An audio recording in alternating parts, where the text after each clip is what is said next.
Hello, you are listening to Dr. Sushma Singh. Today in Unit 11, Gender Perspective on Development.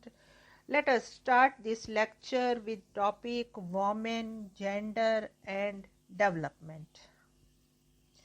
Much of the formative intersection between the ideas of feminism and women in development took place during the context of UN. Decade of Women 1976 to 1985. Equality, development and peace was the slogan that was proposed at the International Women Year Conference in Mexico City in 1975. Equality was seen as an issue that came from industrialized West, peace from the Eastern Bloc and development as the key issue that concerned third world women. What exactly constituted key women's issue was constantly being debated, and it was eventually realized that women's issue should not be kept as a separate section. It is this continuous realization of women's integral role in development process that brought in concepts such as women in development. The Women in Development (WID) approach promotes women's integration in development efforts by focusing on women, looking at how the process of development has made an impact on the position of women in society. The study of women in development focuses on development and the economies of development, that is, the distribution economic benefit rather than its growth singularly. The key question in such context is essentially who gets what. Indicators of human development show that women have an unequal share in the processes of development, and they are often endowed with negative development merits. When resources are stretched, then it is women, the most marginalized in the first place, who suffer first and most. Women have the smallest share of resources pie of world. When its pie shrinks, women's losses are great. The World Bank early Women in Development program tended to treat women as a special target group of beneficiaries in the various projects and programs. However, a major criticism of the Women in Development approach is that it treats women as beneficiaries. It starts from the premise that women have been excluded from development, but women's time, energy, work and skills are involved in every aspect of the development process. It is the inequality of gender relations and the continuing subordination of women that ensure that women's contribution is not matched by recognition and remuneration in society, political and economic terms. The problem with the Women in Development approach is that it targets women in order to make them a part of mainstream development, while ignoring the fact that women are already an instinct part of the development process. Women are always there. The understanding of women's free labor is that there is no need to compensate it, and subsequently there is no cost in terms of resources allocated.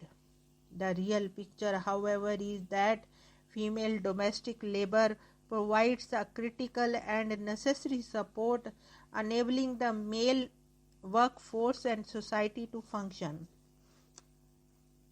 Women's role in society is a combination of productive and reproductive role. Women's productive role includes all tasks that enhance the income and economy of the household and the community. For example, crop and livestock production, handicraft production, marketing and wage employment. Re- Reproductive activities are those carried out to reproduce and care for the household and the community, including the activities involved in fuel and water collection, food preparation, child care, education, health care, and home maintenance. These activities tend to be viewed as non-economic, generally carrying no monetary compensation, and are usually out of the budget of the national income accounts. Women's role in society in reality is life-sustaining. According to Sand and Crown, in every society, women's daily invisible efforts to feed, clothe, and nurture their families are the actions that sustain their communities. This reality of social reproduction derives from a sexual division of labor that is tied to the gender division and male dominance. While sex is a physical distinction, gender is social and cultural distinction. Mohodem finds that the division of labor between men and women is a matter of gender roles, not the sex roles, determined by cultural rather than by sex. And the key to understanding the division of labor pattern is in culture rather than in human psychology or anatomy. Moreover, culture is not a constant but a variable, with the extent of its impact depending on factors like the depth and scope of development, state policy, the class and social structure. While a woman in development refers to the current situation of people, it tends to demarcate women as a separate practice area. The frame of Women in Development (WID) has been supplemented by that the Gender and Development (GAD) since the late 1980s. The latter broadens the scope of intervention to include systematic relation of inequality involving the relation between both men and women, together with a critical look at the entire development perspective, process, and the underlying assumptions. The gender and development approach to policy framework includes modalities of reflecting ways in which man and woman relations constrain or advance efforts to boost growth.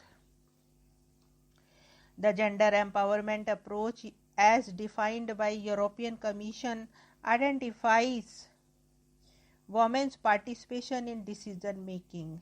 It seeks to increase self-reliance and self-confidence so that they will become more active players in society. Gender empowerment redresses the imbalance in the state of women through affirmative action to improve the quality of women's life. Here we want to close this lecture. Thanks for listening.